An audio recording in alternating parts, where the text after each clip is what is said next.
Order the meeting of the Metropolitan Council Transportation Committee for August 26, 2024. Unfortunately, this afternoon we do not have a quorum. I apologize to all the staff who came out ready to present their business items. We didn't find out till late in the day, but appreciate everyone taking the time. So we're going to have a slimmed down set of activities that we are doing today. Most items are going to move to the September 9th Transportation Committee meeting.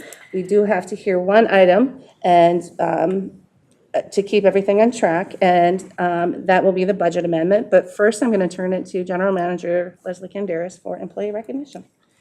Chair Barber, council members, thank you. Just by way of introduction for today's employee recognition, at the last couple of Transportation Committee meetings, we have been talking about Metro Transit Forward, our new strategic framework that focuses on how our work connects people, strengthens communities, and improves lives. And Metro Transit Forward is pulling together several initiatives that have already been underway, including Network Now, our plan to design services that best meet the needs of our region, and the Safety and Security Action Plan, which guides our efforts to improve conditions on our system and ensure a safe and welcoming experience for all. But to do this work ensures we need to make sure we're collecting and reviewing key data around these initiatives. It's really critical to the success of these initiatives and so many other things we have underway here at Metro Transit. The research, data, and analytics team in our strategic initiatives department really is the backbone of this work. The team has provided critical support for these efforts since their creation, publishing metrics, creating dashboards, designing surveys, creating new data points, and advancing standard practices. And it is because of this work that we can clearly identify areas of progress and more effectively communicate the information both internally and externally. So tonight, to hear more about this team's effort to support Metro Transit, I'm going to turn it over to the Director of Strategic Initiatives, John Levin, with the Chair's permission, to introduce the manager of the team being recognized today. Right.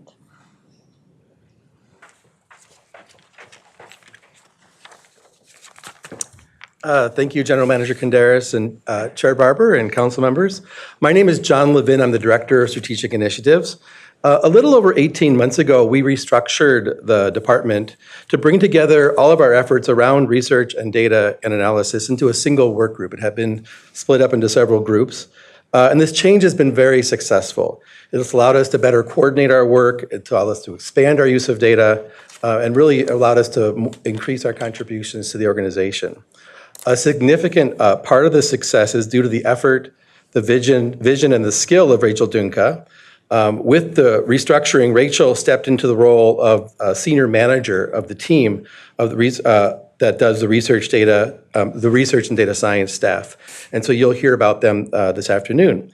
And she has formed, guided, and nurtured this team and continues to chart their next steps. And I'm really, really proud of the work that Rachel and her entire team has done. And I want to thank Rachel for all she has done to foster the team's success. But I'm going to turn it over now to Rachel to share more about the team and their contributions. Thank you. Welcome. Thank you. Thank you. As John introduced me, I'm Rachel Dunka, Senior Manager of Research, Data, and Analysis.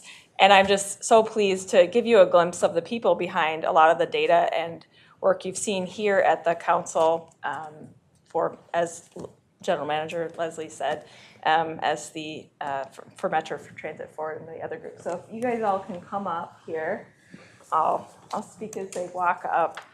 So this team is a group of creative and committed staff who have been here for some as short as 1 year with big impact, and some of them as long as a decade. They've created insight that you've seen in this group, and I could speak of their praises, honestly, for a very long time. But I'm going to actually echo some of the words that our clients, the people we work with at Metro Transit, have said about them. So these are some comments from a recent satisfaction survey this year. This is a team of rock stars. We started working together from an ask of where to start, and this being a completely new area to me. They have added so much value, organization, tools, and resources that make my job easier. I appreciate how Rachel's team can put data behind what I know to be true, but cannot explain on my own. They are so good at seeing the big picture, where the project fits in it, and guiding folks, all of us, to a solution that we can help co-create. So these words just are so true and are what we strive to be on our best days. And I want to just give a little bit of shout out to each of them for the work that they've led. So I'll start with Matt Broughton, Principal Data Scientist. Matt, if you can just step forward. He's been one of the foundations of this team for nearly a decade after his time as a physicist. We appreciate him for his deep knowledge on how to make the light rail faster and more reliable. He'd like us to know, that all of you to know, that he is an esteemed ambassador who loves to help our customers find their way before and after large events. So just many skills he brings to this role and leads this team as the principal. Kara Fisher, stand forward, is a senior data scientist, and they have been the architect behind many of our public-facing performance metrics. Their discipline and excellent listening skills might have been honed in public health data science, but now transit benefits with their team leadership and customer-first, public-first approach. Shanta Hajmati, senior data scientist, joined our team only a year ago. She studied birds and how they have evolved. Now she's an expert in migration patterns of transit workers, particularly our bus operators. She's our resident expert on workforce data and has equipped us with the information and positivity to tackle the largest workforce challenges we've had in recent memory. Rachel Jones, senior researcher, so you'll note she's the only one without data scientist in her title, joined our team nearly 2 years ago after earning her PhD in social psychology. She's used her social science skills to help us understand how our customers and coworkers think, feel, and act. She's putting the human element behind a lot of our data analysis. She started the survey research program and helped develop a practice that our team benefits as well as many other work groups at Metro Transit. Joey Reed, the other principal data scientist, helped form this team more than a decade ago after he left academia. He's an ecologist. There's more than one ecologist on this team. He loves biking and transit. He knows that it's life-changing to be able to move quickly and get to where you need to be. He's worked as a transit planner, as a consultant for agencies here and abroad, and his expertise in both the service planning and advanced data technical skills have been the perfect combination to support efforts like evaluating networks and transit improvements for Network Now and other BRT corridors. And finally, Sidixis Sangel, data scientist, joined our team after graduating from Minnesota State University in Mankato with a data science degree. She brings positivity and wonderful communication skills in addition to supporting another public metric group, which is the Safety and Security Plan metrics. So I just want to say that this group is just highly skilled, committed. They're transit riders, and we just are so pleased to be able to serve this region and serve transit with these skills and these people. So thank you all. And I'll meet you over there with some plaques, but it's so fascinating to hear the various backgrounds that you guys come from. I am just fascinated. My kid is studying data science, so I'm going to highlight this. They're available for informational Totally. interviews. Yeah.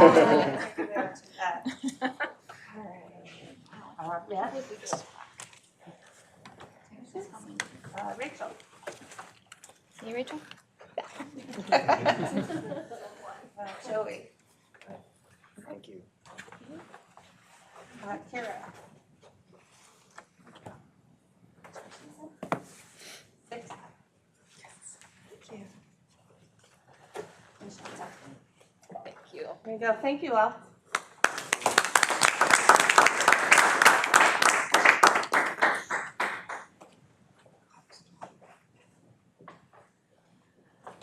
We do not have any reports tonight because we did try to shorten things up because we have the Blue Line Extension public hearing coming up at 6 o'clock that Vice Chair Chambliss will be chairing this evening. So we'll move on. So like I said, all the items on consent will move to the September 9th. And now we're going to hear, though, the budget amendment because it needs to keep moving.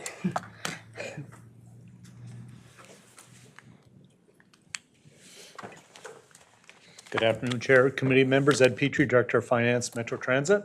Heather Giesel, Director of Finance and Administration for Community Development and Metropolitan Transportation Services. As the Chair mentioned, we're here to present 2024-188 joint JT. 2024 budget amendment, third quarter. It'll be heard this evening, then it goes to management committee on Wednesday evening. This amendment is one of our larger amendments that we do have during the year. The reason for the larger amendment is the fact is that we've been working on applying for the federal grants. The federal funds will be coming in, so now we're recognizing those funds, bringing the projects from the CIP into the capital budget as the funding has become now available. I will go through the information on Metro Transit. We have both capital adjustments and operating budget adjustments. I'll go through Metro Transit, explain those, take any questions, and then turn it over to Heather for the balance of the MTS adjustments. First of all, you'll notice in the budget amendment, we have a few adjustments on the reallocating authorized funding. We have the ability, right, it's a standard process that we look at as we are trying to expend funds and complete funds out to their destiny, that we do have some projects that don't need the funds any longer, but we do have like type projects where we can move the dollars into that other project, finish the funding out. It's a net change of zero, but allows us also then to maximize the dollars, maximize the grants, and complete them. So that's what's going through the reauthorizing funding. The authorizing new projects is the largest portion of the capital budget amendment. As I said, we have a number of projects that are coming forward as the federal funding has come forward. I'll go through some of those major projects right now. First of all, we have the Green Line extension. We're recognizing $61 million of planned federal funds for the ongoing project construction of that project. Our material management storage facility, we're recognizing $28 million towards that project. As our system continues to grow, we need more and more material management capacity for all the parts to support our growing system. So that's for $28 million. We're recognizing $11.6 million for the H line for project development and engineering activities on the H line. We're recognizing about $9.5 million for the electric bus infrastructure expansion program. This would be for a zero emission plan at East Metro and the North Loop Garage. And then we also then have a number of projects that are for state of good repair and or ongoing maintenance. They include the North Star, we have projects for North Star overhaul track, North Star locomotive overhauls, and the East BNSF connection track. We have for the light rail, blue rail enhancement, Blue Line, Lake Street station renovations, ADA safety improvements. We have the overhaul brake shop space renovation. We have a number of them for the light rail system, including blue type 1 overhauls, brakes, doors, corrosion mitigation, and interior signs, and rail lubricators. All these projects were in the CIP, and as I mentioned, the funding has now become available. We're bringing them forward now into the capital budget. Overall, the change for Metro Transit is we're recognizing approximately $115 million in federal funds, $21.7 million in motor vehicle sales tax and RTC funds, which is usually the match for these funds, and approximately $61 million in sales tax. And for that, Madam Chair, I would stand for any questions before I move on to the operating portion. Okay, thank you, Ed. Are there any questions or comments? All right, seeing none, back to you guys. Okay, thank you, Chair. So then the operating portion for Metro Transit, we're actually just recognizing the addition of 4 FTEs for Metro Transit operations. One of these FTEs would be a safety industrial hygienist, and then 3 trip personnel FTEs. One's a lead agent, 1 supervisor, and 1 manager. And that's all we have for the change for the Metro Transit operating budget. And I would stand for any questions. Any questions? All right, back to Okay. you. Moving on to the MTS portion of the amendment, first in the administrative adjustment section. So we are repurposing existing funding that's already in the authorized capital program to complete 3 projects. An additional 13 projects are complete or funding is being reduced. And for those, the remaining funds are being reallocated to their undesignated accounts for future programming. There are also administrative adjustments for 7 suburban transit provider projects, including $2 million in regional transportation and sales and use tax for technology and hardware projects, infrastructure investments, and microtransit vehicles and accessories. Just as a quick reminder, there's no formal action for you to take on this component of the amendment, but we have included these for transparency and for accounting purposes.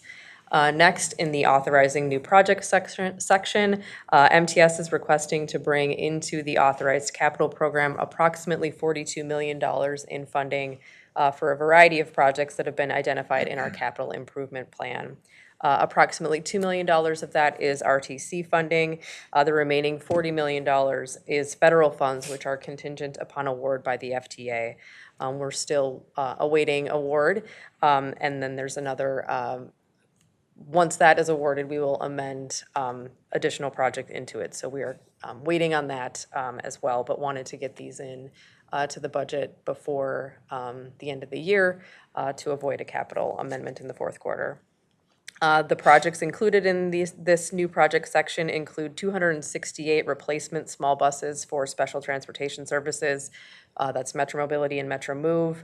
18 replacement and expansion microtransit vehicles, as well as vehicle replacements for Transit Link, MTS Fixed Route, the University of Minnesota, and Maple Grove. Additionally, staff have identified 16 projects totaling $31.5 million that are in our ACP currently that are fully expensed and can be closed. That completes the capital side of the amendment for MTS. I'll stand for any questions before moving on to operating. All right, thank you. Any questions or comments? No, just a comment. I guess I do have a comment. I'm really glad to see that we're moving things forward, especially with regard to the special transportation services, including the microtransit. So this is just one step towards expanding our services for our customers in that way. Thank you for your comments. Anything else? All right, back to you, Heather. On to the operating side of the amendment, MTS is authorizing a total of $6 million in reserve funding to cover higher operating expenses. That includes $3.5 million for Metro Mobility costs related to higher hourly rates and $2.5 million for fixed route due to increased service levels. I can stand for any questions on that. All right, one more time. Any questions or comments? All right, hearing none, thank you very much, Ed and Heather. And because of the lack of quorum, this will move non-consent to management and the full council without recommendation from the Transportation Committee. All right, thank you. Thank you. All right, and the next 4 business items will move to the September 9th agenda. So we're on to information. Our first information item is Riverview Transit Upway. And we have Adam Harrington, Nick Thompson, and Jennifer Jordan joining us from Ramsey County. Madam Chair, committee members, I just briefly want to introduce Jennifer Jordan, Manager of Transit Projects for Ramsey County. So Riverview is a transitway within our TPP that has been advancing, but led by Ramsey County. It's at the stage where they're at an important decision point this fall about mode and direction. Metro Transit staff and MTS staff have been working closely with Ramsey County and the team at a technical level, providing input and review of documents as they've gone through, helping with, as they've asked for any customer relations or community feedback. And also a reminder that there's a policy advisory committee for this project or this transitway, and Councilmember Tony Carter is the council's representative on that policy advisory committee, which is scheduled to meet again in October. And so I just wanted to briefly introduce Jennifer, and she's going to go through the project as an update here. Yeah, great. Thank you, Nick. So just a point of clarification, I just use this to advance? Okay, perfect. Well, thank you so much for having me come and speak to you about the Riverview Corridor project. It has been a 4-year phase that we have been undertaking with Nick and Adam's help, and so I won't bore you with too many details, but hopefully we'll just get into it just enough. So I'll give you kind of a status of the current project phase, walk through the alignments real quickly on the streetcar and the bus alternative. We can look at street and bus cross sections if you're interested, but I can skip over those as well. Parking impacts are also related to the cross sections. And then we can talk travel times and ridership, costs and funding, and kind of next steps. So as many of you know, streetcar was identified as a locally preferred alternative with the previous phase in 2017. And in 2019, it was amended into the 2040 Transportation Policy Plan. From there, we were tasked with doing a phase that was not quite environmental, but really looked at a lot of technical data to see if it was feasible from that perspective. So getting ready for the environmental phase. So that's what we've undertook. So from 2020 through now, 2024, that's what we focused on. So we figured out a lot of the technical details and whether it's federally fundable. So this is an image that came out of the last phase. This is the streetcar alignment. It's essentially a line on a map. And so we were tasked with figuring out how would this interline with the green line in downtown St. Paul, and how would it interline with the blue line down by Mall of America. And so I just bring this up because I do want to talk about some differences from the LPA. So down in downtown St. Paul, as we were looking at the alignment, which was on 5th and 6th, it became apparent that it was going to be very difficult to interline with Green Line. And so we looked at a whole bunch of different alignments, but this part of the original LPA alignment had to be changed because it didn't work from Metro Transit's perspective. And so the alignment that we finally settled on was an alignment on Kellogg Boulevard. And so it would terminate at Union Depot on Kellogg as opposed to 5th and 6th and then coming back around. So that is a deviation from the LPA alignment in 2017 that we learned through this phase. In terms of alignments, we do have 2 streetcar alignments. Option 1 is a primarily dedicated alignment that would be dedicated from all the way from Mall of America to right around Grand Avenue. And it would be fully dedicated and center running to that point. After that point, it would turn and be shared mixed traffic operations. Option 2 was developed at the request of the City of St. Paul. After we finished developing Option 1, they said, we would like you to look at a mixed traffic side running option that's not as dedicated as Option 1. And so we took the extra time to do that. Option 2 is dedicated to around Victoria Street. And then from there, it transitions to being a side-running mixed traffic operations all the way to downtown, where it then becomes center-running mixed traffic operations to Union Depot. So 2 options that are out there for the streetcar right now. So in terms of stations, it's 20 to 22 stations depending on the option. So option 2 has 2 additional stations at Jefferson and Smith. But other than that, it's pretty consistent. There is a new elevated station for Mall of America that would include Blue Line, and it would open up some redevelopment opportunities for Bloomington down in that area. This is just a visual to show you the center running option. This is a snapshot at Randolph Avenue looking east. So, similar to light rail, but a little bit smaller footprint in terms of stations. They're smaller, take less width of the right-of-way. And this actually, I should note that the streetcar does fit within the existing right-of-way of West 7th as it is today. So that is a distinction. And this image just gives you a snapshot of what option 2 would look like as a side-running mixed traffic. And so side-running, I should point out, this preserves more on-street parking.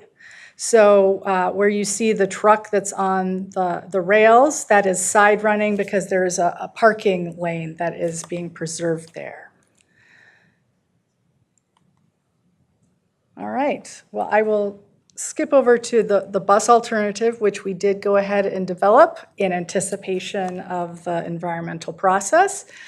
We worked through with our issue resolution teams for quite a while to see if a dedicated bus alignment would work on this corridor.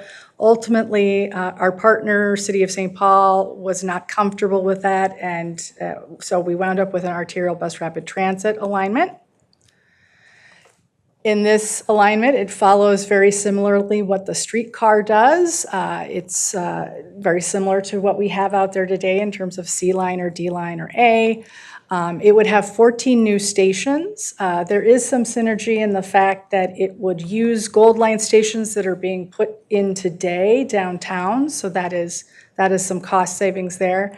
Distinction here for the bus is that it only serves Terminal 1. It doesn't go to Terminal 2, and it doesn't serve the Bedote Historic Fort Snelling area.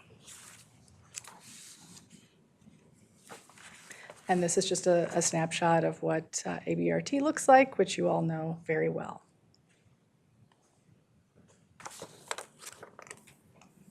So, these cross sections kind of show the difference between option 1 and option 2 for the streetcar.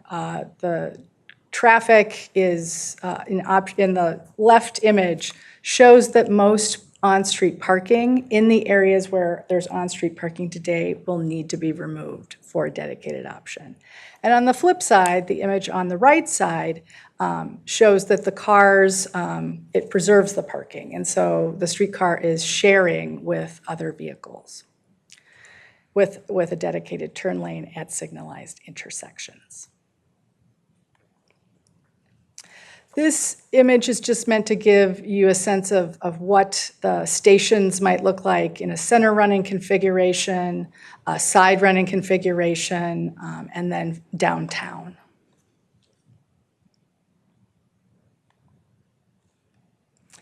And then this is the ABRT typical stations, which we see out here today.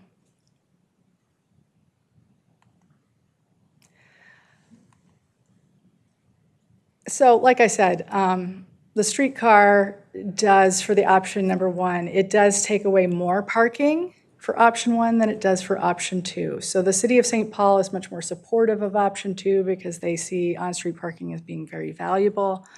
And so option 2 actually retains around 400 spaces, whereas option 1 only retains around 35 for the areas of West 7th that have parking on them. And with ABRT, I mean, there is some parking loss where there would be stations put in. It retains the most parking. And so, what we hear from engagement, some people really like that the most for that very reason. Madam Chair, may I just ask a quick question? Of course, Councilmember Johnson. What's the total amount of parking in this stretch that we are calculating? Sure. So there's roughly 644 spaces Okay. in the areas along West 7th that have parking. There's a large swath of West 7th that has no on-street parking. Okay, thank you. Yep. Thank you, Madam Chair. Go ahead. So moving on to travel times and ridership, we talked a little bit about the mixed operations depending on where the streetcar alignment is and which option. So I'll skip over this. But in terms of travel times, both streetcar options, ABRT, and Route 54, it's all very comparable to what's out there today. It's around 43 to 44 minutes, depending on the direction that you go. So it is comparable to what's out there today. The notes are, travel times are comparable, slightly shorter because for ABRT because of the exclusion of historic Fort Snelling and Terminal 2. So it is going to be a little bit faster and is operating on Highway 5.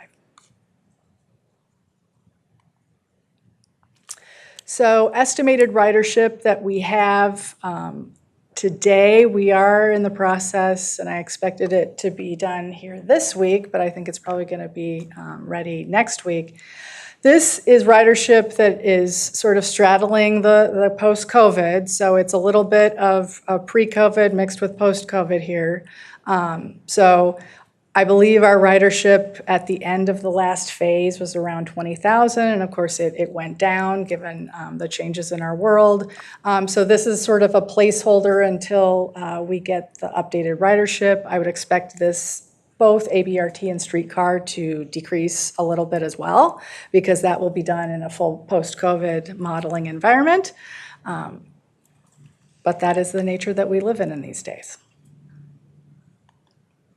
And so costs and funding. This is a question that a lot of folks in our engagement have really, been very interested in. The streetcar, both options, it's around $2.1 billion. which is a little bit of a sticker shock for folks. It would include the building of an operations and maintenance facility of around $34 million. The difference is between options is because option 2 has more stations. So they're roughly very comparable. I think the difference here in terms of the cost that does appeal to a lot of folks is that in the cost of the $2 billion price tag is that West 7th gets reconstructed. That's part of the cost. There are improvements to Kellogg Boulevard, a replacement of Highway 5 bridge to make it ADA accessible, and then the new Mall of America station. So there is quite a bit in that price tag for extras that you get with the streetcar as opposed to the ABRT. And this is, just an overview of where the funding would come. Hennepin County and Ramsey County would fund the local share with us. If we do move forward into the federal process, we would seek Federal Transit Administration funding. ABRT, we use 2030 as a placeholder to estimate these costs. We recognize that this would be a line that's not in the queue, so take that into consideration. We estimate the cost to be around $121 million. For some folks out in the community, they don't care about the extras. They see the bottom price tag and they think that's probably the way to go. Others, would like to see the other additional improvements. So this would include all the stations, all the vehicles, the upgrades to the signals, and pedestrian upgrades for West 7th. And so our message is that you would be funding that through existing Metro Transit sources should move forward with ABRT. And note for our colleagues, this isn't in our current funding plan, so this is the county's assumption, not our assumption at this point. Thank you, Chair. Yeah, so we needed to estimate costs just to give a comparison, and so that's where we landed. Councilmember Vento. The second bullet that talks about, that states that most streetcar-associated improvements aren't included, which ones would be included in the $121 million? Where the stations would be located. Okay. Would it be possible to know what, at some point, I don't need this, never mind, I'm good. Okay. Councilmember Johnson. Thank you, Madam Chair. And quick question, as you're calculating rides, of course, it's from end to end, but, and again, I think it was BRT that connected into the Gold Line more favorably. Was that what I heard on an earlier slide? It would use existing Gold Line stations. Okay. So it would run on 5th and 6th. Okay. Does that, between streetcar and BRT, does that impact ridership with picking up people from Gold Line coming either direction? I mean, or will Gold Line people be able to pick up streetcar just as easily as BRT based on the station configuration? I'm just always curious about people who are traveling beyond just the line we're talking about. Right. With the alignment being on Kellogg downtown, there would be at different places, probably a 1-block walk, 2-block walk, depending on where you are downtown. For ABRT, it would be pretty seamless because they would be running on the same streets, 5th and 6th. It terminates at Union Depot, which a number of the ABRT they serve. So I think down there it would be closer. Sure. And I'm just curious because as we look at all kinds of different lines coming our way in, we've currently got Blue Line Extension too, and I just know it's important that as we look at that particular project, we also look then at the Blue Line, the first Blue Line, and talk about the total, number of rides that would be going throughout the region. So that's why I was just curious about the impact of it connecting to Gold Line. So thank you for your answer. Thank you, Madam Chair. Mm-hmm. All right. So project timeline, we are concluding this phase. If this were to move forward, we would move into the federal process to complete environmental within a 2-year period. Engineering would be a 3-year period, concluding in 2030, and then construction from 2030 to 2033 with opening in late 2033.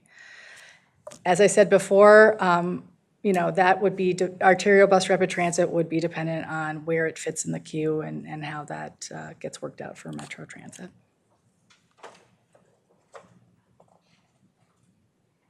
All right, so public engagement. We received approval from a policy advisory committee to release the options to the public February 29th. And so from March until just last week, we've conducted a very robust community engagement effort on all the options. And, you know, we've had online tools, online surveys, pop-up events, multiple open houses, outreach to specific groups. And, you know, I think it's been good that all the feedback that we've heard. We've got a wide range of feedback from people who are very supportive all the way to people who are adamantly against. But these are all good things to know and be able to communicate to our policy advisory committee. So just some common themes. I mean, there is general support for better transit in this corridor. You know, like I said, some like streetcar, some really like ABRT. I think in every single interaction we ever had, safety and security on the existing transit system is a continuing theme that we heard repeatedly. And a question that I would frequently get asked is why are we investing more in the transit system when folks don't feel like it's safe right now? And so that is a pervasive common theme that I wanted to share with you. There are business concerns over construction impacts and loss of parking. Downtown businesses, I think, are a little more supportive of the streetcar. Businesses along West 7th are not supportive of a streetcar or ABRT. They don't want any type of change. So, and they're very adamant about that. But it's good to know that, and it's good to know where we stand. So next steps, I think as Nick had mentioned, we're moving towards a cadence of meetings that leads us to a policy advisory committee decision on October 3rd. And the decision before folks, a lot of people think it's choosing between bus or streetcar. It's really about choosing whether to move forward streetcar in the process or not. And if, you know, the decision is not, then that, you know, leaves our partners open to think other things. All right, so with that, I'm happy to stand for any additional questions you may have. Absolutely. I know I've got a few. Councilmember Vento. Jennifer, thank you for the presentation. I appreciate this. I'd like to go back to the slide regarding the public engagement. In the second bullet, the fourth item there, outreach to area businesses, et cetera. I'm curious as to what type of outreach did you do with the businesses, the residents, the riders? Sure. For businesses, we had focused meetings. So we had a large one downtown and a large one on West 7th, very well attended, so in person.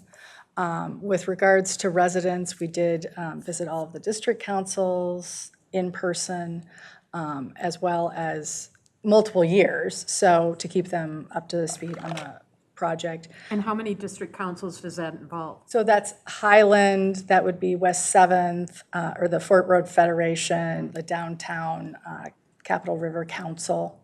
So those three primarily. Okay. And so we And what met about with tribal partners? with tribal partners. Great question. I have presented to the Urban Indian Advisory Board as well as the Minnesota Indian Advisory Council. In addition to having our tribal partners at the table throughout this phase at the design level. So the tribal historic preservation officers helping us sort of figure out the parameters. In addition to that, I did talk with Minneapolis Indian Center as well. We recognize that if this were to move forward, we would definitely engage our tribal partners in a more robust way by traveling to each tribe and presenting the project. It's a little early at this point, but I think the folks, especially at the Minnesota Indian Affairs Council, appreciated just knowing that we were looking at this and understanding the timeline.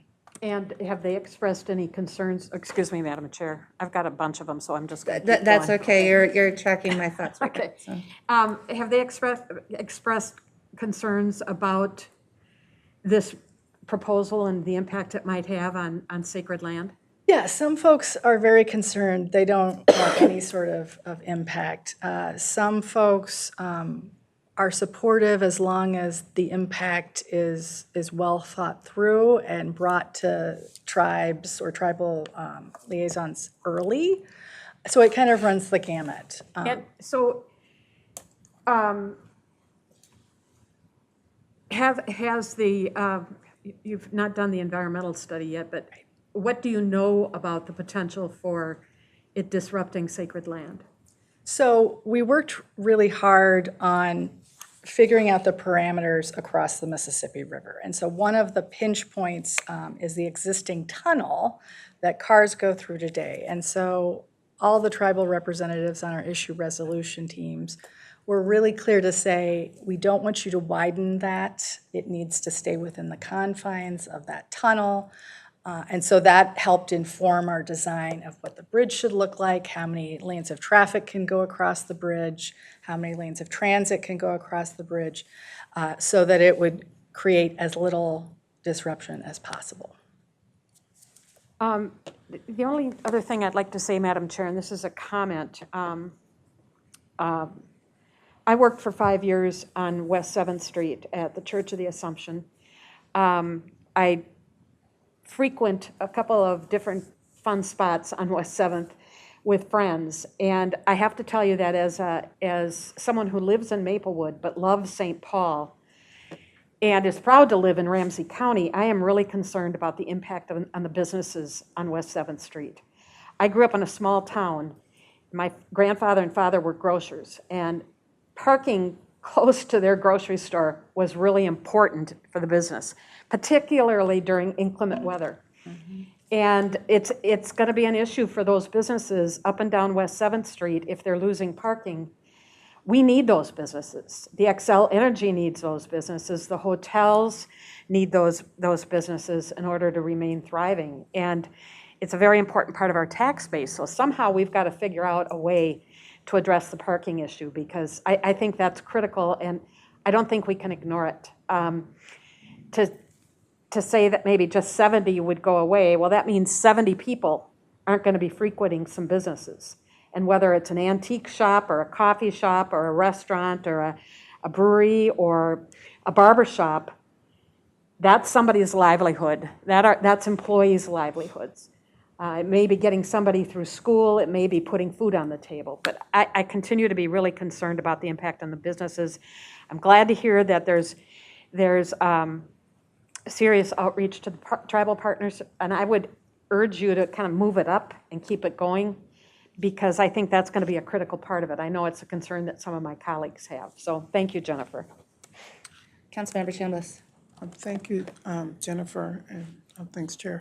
I have a question about how the use of existing on-street parking and how much excess parking is there currently? And is there an option to provide on-street parking in the future where there isn't any today with this new design? Great question, Chair, committee member.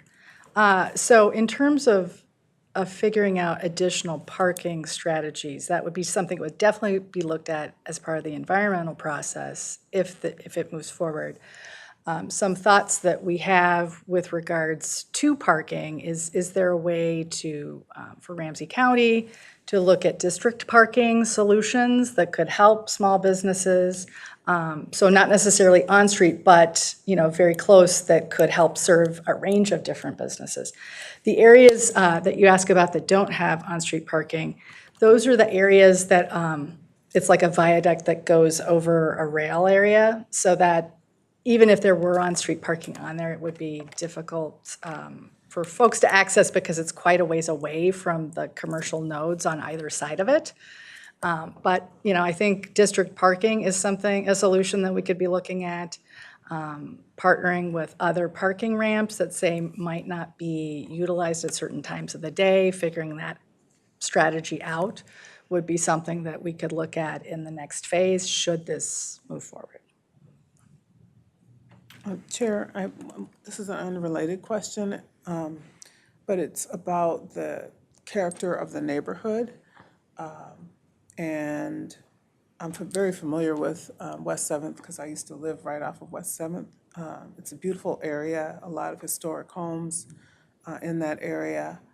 And I noticed that the streetcar looks very similar to our light rail car versus, like the nostalgic version of a streetcar that you think about when you hear a streetcar.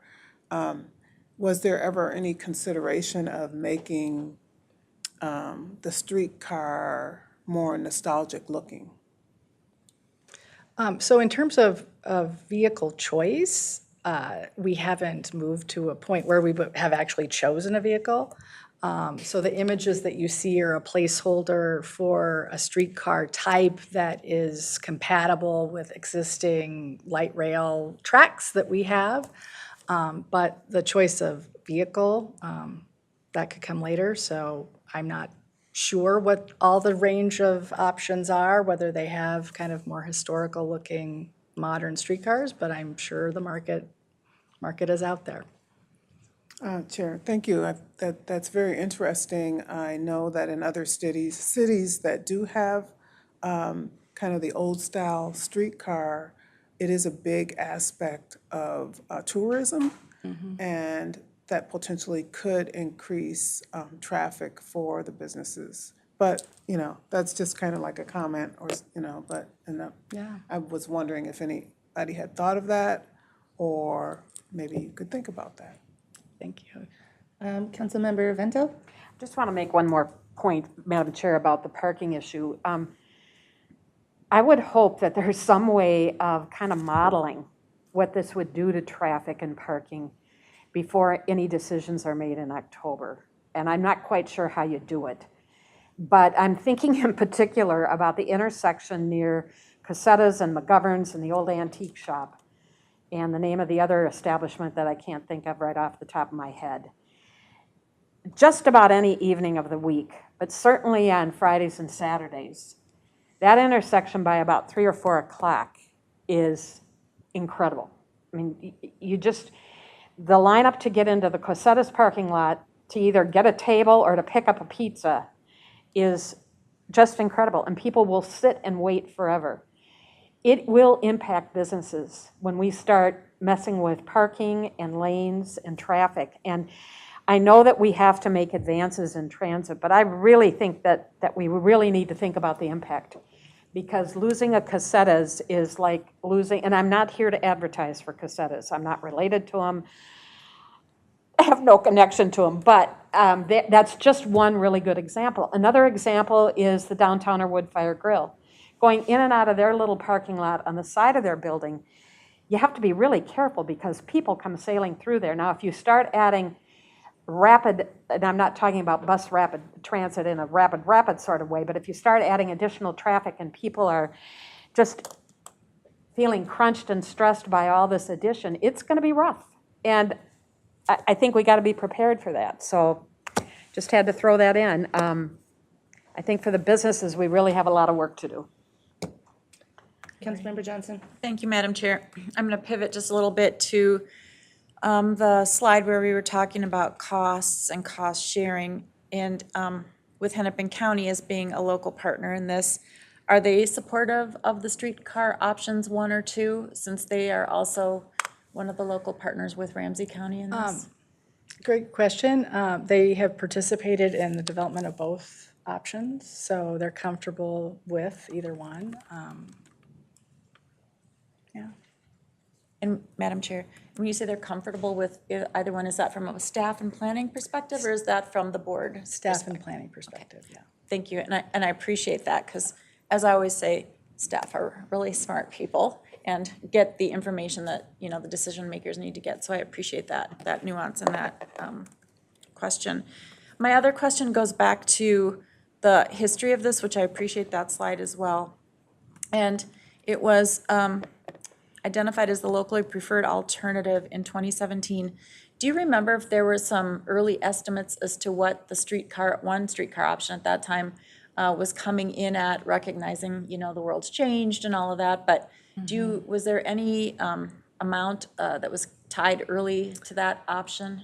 Yes, there was. I don't have that off the top of my head, and that predates me. But yes, there was cost estimates that had been figured out. Remember either. Yeah, and thank you, Madam Chair. And that's okay. Maybe if somebody, can just get that and send it around to everybody. And I think for me as a decision maker, and I serve on the Met Council, and so I'm just a visitor here tonight, interested in this topic, of course. But I think it's always important to just kind of see the evolution and those inflections in time when things happen, whether it be, the economic meltdown of 2008 to 2012 scenario or COVID or what have you. And I think that answers the only other thing I would say, Madam Chair, is I appreciate your comment earlier about we'll go back to the tribes and the Indian councils kind of when there's, I think, more work kind of being put to this to give them more detail. I would agree with Councilmember Vento in really making sure that you're in consultation with them in as much of a way as you can be, as soon as you can be, because they are very, very, very important in this, and there is sacred land and there's history, and I know with the work we've done at the council to build those relationships and show them the honor and the respect that they so rightfully deserve. I really look at them as not even maybe an equal, maybe a step above us in this scenario. And so while we do our community outreach and engagement, which is super important, and I know you guys do a great job of that, I almost elevate that to a whole nother level of conversation. So that's just my comments on that. Great point, well taken. All right. Other questions, comments? Because I got a few. So, all right, I'm going to follow that thread first. So, so my district is the only district that has a sovereign nation fully within it. So, one of my first things on council was starting the work and baseline work to develop our tribal relations policy. Over the years, I've heard a lot about this project, and I think it's really important to engage more earlier and often. And one of the things that you said as you were presenting was you were going to go out and present to tribal governments, and that you have to go out and consult. It's more of a consultation. It's that kind of a discussion. It's not, this is what we're going to do. Has to be a check on the language. It's really, really important to them. And I'd really advise that you do that and do it very thoughtfully. And I think that I would say just from what we're hearing, many of us as council members, like I said, in my particular district, sooner rather than later. You'll get a better idea of where things are going with that. One thing I wanted to ask about, it was brought up at TAB the other day, was MAC has concerns. What are you doing to work with MAC and work through some of their concerns that they're speaking of right now? Yeah, so MAC is not pleased with the removal of one of the freeway ramps from Highway 5. It would be a way to minimize disturbance in the area, but that is definitely an issue. We have done some preliminary work in terms of where traffic could go, what some cost-effective mitigation could be, recognizing that it's not enough, but in this phase, if the project were to move to the next phase, full mitigation, a full traffic model for the region would be to figure out where things divert would be done. Okay. Madam Chair, to that point, the removal of that ramp from 5, is that on all 3 options, both 2 streetcar options and BRT? Just for the streetcar options. Okay. Thank you, Madam Chair. Right. And then another question that I have is about option 2. So option 2, having ridden up front in a LRT and seeing what happens is a little terrifying to me, to have the truck or the streetcar interacting that closely with cars, and then you layer in bike and pedestrian. I think as we would be going to the point where we're talking about our transit advancement policy, which is, kind of probably next quarter, next year, or mid next year, and our steps, I'd want to understand more the actual safety impacts from that perspective. It feels to me that that is somewhat risky. I'd encourage people maybe who are voting on this to ask for a ride up front in one of our Green Line University and get a feeling for what it's really like. Because I know this is a streetcar, not a light rail, but it's not that much different. And so that one has me a little nervous from that perspective. And then the Blue Line station, or the elevated Blue Line at the mall, are you guys looking at how it might impact like Blue Line operations and some of those things? I mean, obviously, it's a critical thing for the South Metro and for Minneapolis. Yeah, we did model how Riverview would work with Blue Line, sharing that station as well as the tracks. There are issues when it comes to events, but the way it is now, it actually allows for kind of better movement of Blue Line than where it would be currently, in terms of like staging for different trains. So we recognize that there are issues when there's events, but more modeling, more detail would need to be done in the next phase. And I think especially when you're looking to switch modes, because that's a big station where you switch from one mode to a different one. So I would hope that some of that information could be provided, because we don't want to lose riders going to a different mode at that place if it's challenging, because it's not all together anymore. Right? Councilmember Vento. One more question, Madam Chair. Coordination with local fire and EMS. Regularly when I'm on West 7th Street, there's something going on, and there's either a fire truck or an ambulance or a police car sailing down the street. How much of a conversation has there been with those folks as to the impact on their work? There's been some, not probably to the degree that would be explored in the environmental phase, but there has been some. So we've tried to design it to make sure that mountable curbs, the ability for, signals and such, so that emergency vehicles can move better. But yeah, that would be something that we would have to work through in the next phase. Madam Chair, I'd just like to note that this is, West 7th is just a block south of United and Children's. Very busy medical center, and it's not all that far from Regions. So I think this is something that needs to be a priority as well, given the amount of emergency traffic that occurs on West 7th. Councilmember Johnson. And just a quick pivot, and just to better understand, pre-2017, kind of looking at this quarter, and two things: born and raised in St. Paul.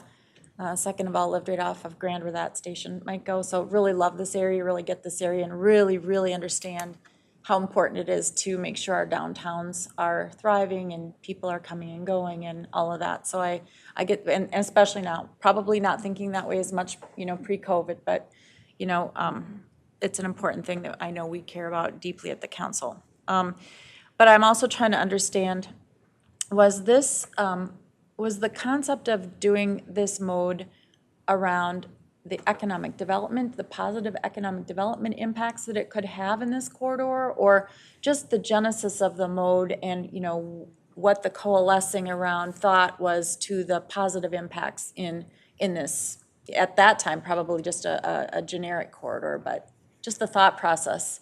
Sure. Since we don't have that, not in recent day, we don't have that experience with streetcars. Sure. So it's my understanding that from the previous phase, streetcar came out of a lot of the previous phase, which was a whole bunch of different modes and a whole bunch of different alignments. People liked the fact that it was a smaller footprint for the right-of-way. And so folks felt it would be less disruptive and fit more with the character of West 7th than perhaps light rail infrastructure would be. The economic development component was something that the city of St. Paul definitely was very interested in. We went ahead as part of this effort and did economic development analysis to be able to quantify that. And so, to include also downtown, because that is a very key place and is struggling right now. So yes, economic development was a consideration, at least in this phase, and in the previous phase, the smaller footprint for the infrastructure is really what drove landing on streetcar as the mode. And Madam Chair, just a quick follow-up. Thank you for that, I appreciate that. And then has there been some reworking or reapproaching that thought now that, we've got more specific options, we're really seeing where the stations are? Has there been an update to what the economic impact could be in the corridor versus what was thought pre-2017? And also, are you working on any anti-displacement efforts like is taking place on the Blue Line extension? Because with economic development can wipe out these businesses that have been there for a very, very long time, and we're concerned about that, to be quite frankly, not only on West Broadway, but I got an email sitting here on France Avenue right now, going through 50th and France, where there's impacts, and, you know, as was said, impacts are going to happen, but have you given thought to some of the preservation of those businesses so that, you know, a big developer doesn't come in and just start going at it? Yeah, and so in this phase, the economic development analysis took into consideration the two different options. And so that has been quantified. In terms of anti-displacement, there's a station area planning effort that was also done through this and looking at how to preserve key areas. So there's a little bit of that in this phase that has been done, but there would be more to be done in later phases because as you get closer, that's when you really start to try to put into place any kind of structures or policies or programs to help limit that. Thank you. Thank you, Madam Chair. And I just have to say, I think, you know, investments into our communities are very important, transportation being one of them, and at the same time, making sure that I think some of the sentiments that Councilmember Vento has expressed and people generally about St. Paul love West 7th, love, you know, Lexington, Grand, just some of the, you know, some of those areas that just have great history and meaning, and some really fantastic lifelong family businesses and new family businesses or new businesses coming in as generational change happens. So I think that given the fact that downtown is struggling, and, you know, it worries me that, you know, there'd be such a negative impact for a time frame around the construction, and then even post-construction that could jeopardize, I think, what's a very thriving business corridor right now. So I just want you to know when this comes to me, those are probably some of the thoughts I'm having, as well as other council members. Thank you for that. Additional questions, comments? Question. Councilmember Chambliss. And is this going to a business item? Not yet. That's a good question. So we requested Ramsey County to come and present here because the last time we got a presentation was when it first got amended into the transportation policy plan in 2017. So most of this council didn't have this background. So we'll make sure, even though you have a small crowd here tonight, we'll make sure it gets sent out to everybody so that everyone can see. In fact, the presentation did get sent out to the full council. But so they had background. The next step will likely, and Charles can correct me if I'm wrong, but I think is probably the transportation policy plan amendment. Because regardless of if it stays a streetcar or goes to BRT, the alignments change, so that has to be amended. And that then is when we would apply our lens of the transitway advancement policy. And that's likely somewhere between the end of Q1 and Q2 next year, possibly. Madam Chair, I don't think we have a schedule ironed out quite yet. The other piece would be when the project enters project development, is the council leading the project, and that'd be the other side of the advancement policy. So there's a number of steps to work through before the project would be advancing.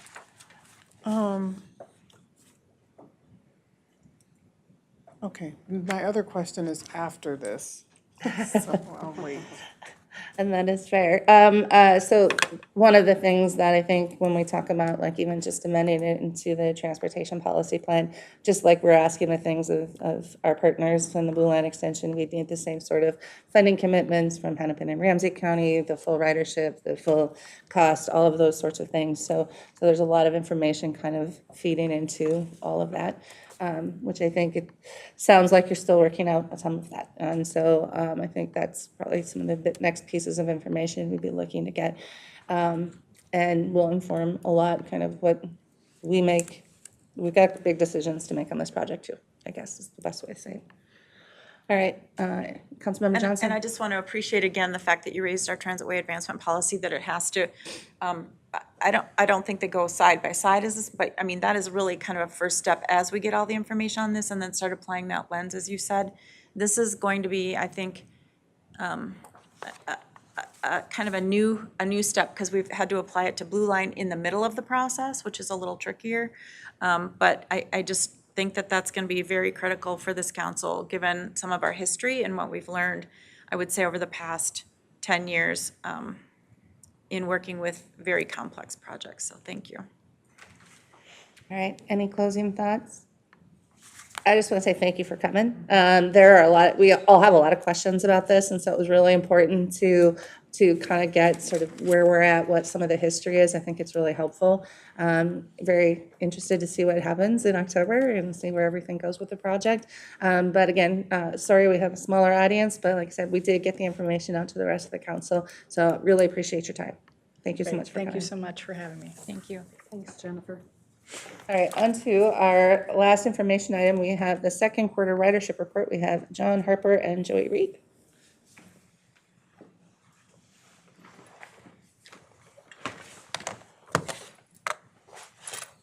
Good afternoon, Madam Chair and committee members. John Harper, I'm Manager of Contract Transit Service in MTS, and with me at the table for an encore visit to the front of the room here is Joey Reed, who is a Principal Data Scientist with Strategic Initiatives. We are here to present to you the second quarter ridership, and as is usual, I will start with an overview of the ridership over the second quarter, and then Joey will drill down into a specific topic. And this quarter, his topic is about transit mode share. So within my portion of the presentation here, there are a couple of adjustments to the slides, and I will share those with you as we get to them. And so just generally speaking, this year, the first quarter is the blue line, and last year is the yellow line on this slide. And as you can see, we are trending, continuing to grow in a modest fashion, and we trend higher this year than last year. So, continued good news on that front in the overall. And this slide shows, as it does every quarter, that the local bus is the workhorse of our system, followed by the light rail lines, and BRT. And we share that with you each quarter as we bring this forward. As we break down that information into the different pieces, one difference you'll see on this slide is that our demand responsive programs have been put onto a single line, and I'll break those down just in a minute here. But we are up in all different modes, so we're doing well overall, and nothing is lagging. Everything is continuing to increase from last year. And if you break that down, look at the bus modes, our BRT, as we've talked about in a number of our quarterly updates, the BRT continues to grow as we expand into additional BRT lines. We are continuing to have an increase there and continued growth in share of our ridership that is utilizing BRT corridors across our service area. But local bus, express bus are also growing year over year. This slide breaks down our demand responsive programs. This is the first time we've shown this slide. We're doing this because we have a lot more going on the demand responsive side than we've had previously, and I just want to walk through the programs that we have within this mode, and I'll actually start from the bottom and go towards the top. So Metro Mobility is our workhorse special transportation program. We know what that program is. We have implemented Metro Move beginning in May of this year. So this is 1 month's ridership on Metro Move. And just as a real brief refresher, Metro Move is the program that we initiated to take some of our human service transportation off of our ADA program, Metro Mobility, and move it into a separate program that helps us leverage federal funding and other funding for those trips. We will present to you this fall, hope to get on your agenda an update on that program. We've moved some of our current riders around, and as we continue to move that program forward, we're reaching out into some new areas of possible ridership. So we should present that to you as an info item over the next couple months as that program continues to move forward.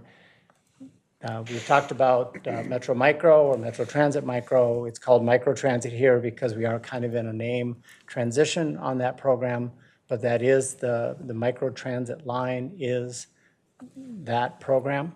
And we've talked about that. I brought a business item to you a meeting or two ago about that. And then Transit Link at the top is our general public suburban, exurban dial-a-ride program. So those programs all continue to grow. And microtransit, we are moving from one zone now into 3 zones in December and continuing to grow out that program. And so there's a lot more to be talked about in that arena. So, once again, we're continuing to grow across all of our different programs in this mode as well. So the news is really uniformly good. We're continuing to steadily increase from the post-COVID low to wherever we're headed in our post-COVID new normal.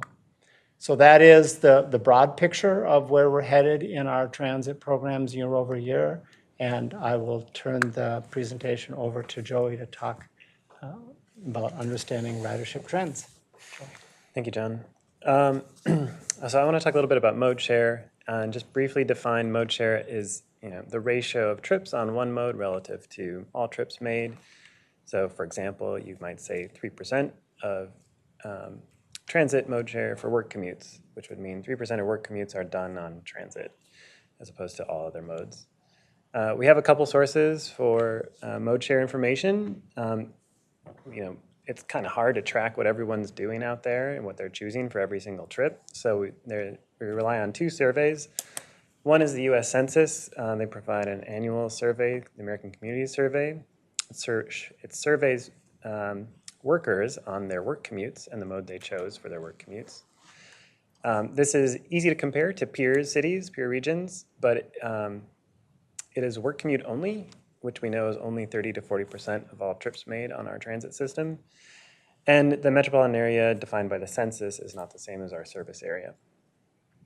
We also have the travel behavior inventory. This is a survey that happens every 2 to 4 years. It covers all trip purposes, and we can limit that analysis to the service area, but it's not directly comparable to other regions. And I think that comparison will prove to be useful.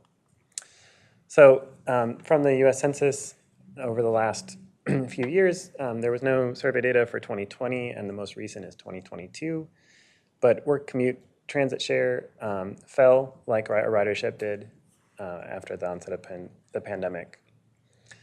I think that one of the reasons I'm motivated to talk about mode share and not just ridership is that I bike to work a lot, and I don't think that's a bad thing for transit. I think our region's goals, including improving health and safety and reducing climate emissions, rely on a variety of programs to meet those goals.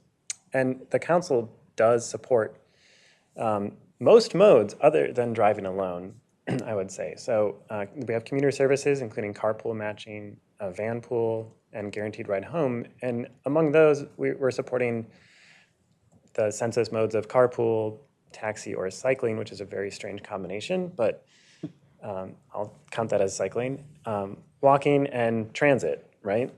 So if we start to think about council-supported modes just separately from these the driving alone and separately from working from home, we see a different picture. So same data source. Now we're looking at all those council-supported modes in the dark blue bar at the top. And real quickly here, you can see that driving alone dropped the most after the onset of the pandemic. And remains lower, quite a bit lower. That was mostly replaced with working from home, and there was actually a decrease in the total number of workers as well, or work commutes. And that when you combine walking, cycling, and carpool with transit, the change in mode shares was quite a bit less dramatic. So while certainly fewer people are using transit, I would say the region overall has benefited over the last few years, regardless. I think it's helpful to compare to our peers. I've chosen a few peer regions here, and so you can see over time kind of the shift in work commute transit shares.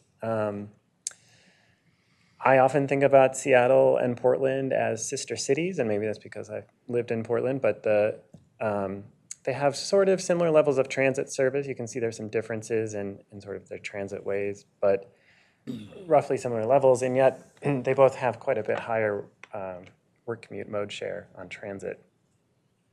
So why is that? I think the best explanation is the ability to access jobs and other opportunities on transit within 30 minutes. So using data from the University of Minnesota's Accessibility Observatory, we can compare the transit commute mode share, which is sort of that vertical axis, with the number of jobs reachable in 30 minutes on transit, so the horizontal axis. And you can see that Portland and Seattle both provide between 30 and 50% more jobs within 30 minutes on their transit system. And that's not just because they're offering more service, it's partly also because of what is close to their transit service. So there's a few ways you can improve access to jobs. You can increase the number of jobs near transit. That automatically makes it much easier to get to them. You can increase the number of residents near transit. You can decrease the waiting time or the travel time for transit. So the good news is that we have plans in place. We have programs, Metro Transit Forward and Network Now, both address these concerns. We can reduce waiting times and travel times by providing fast, frequent, reliable service throughout the day. And that's what our TOBRT network in particular has been really successful at doing. We can also increase the population and jobs near fast and frequent service, both through investing in housing and jobs near existing service, and also through investing in fast, frequent, all-day service where there are already a lot of people or jobs. So those are really two different sides of the same coin, and I've really focused on the carrots here. There are also sticks for motivating mode share. I mean, pandemic is one, but not one that we'd want to explore. As a recap, mode share, I think a mode share goal is really implicit when we talk about ridership. And we're keeping in mind that we support a lot of different ways of getting around, not just transit.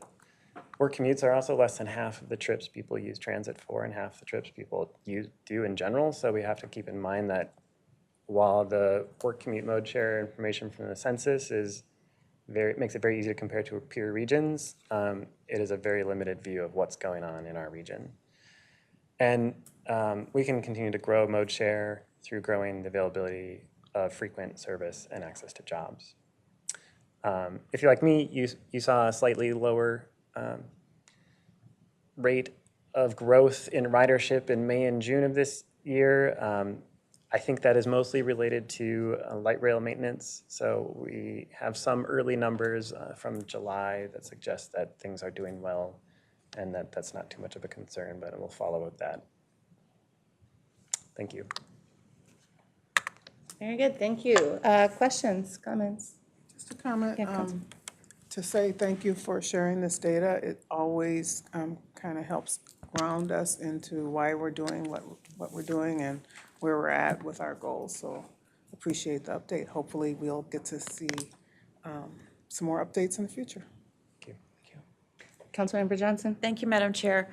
One question I'm curious about is just the configuration of these metro areas. We aren't close to a large body of water like Michigan or the ocean, even though some are set back from large bodies. But does that make a difference too in that, as our region has grown, we're kind of dispersed in this donut shape rather than maybe how some other regions have developed them, we don't have a mountain range stopping us.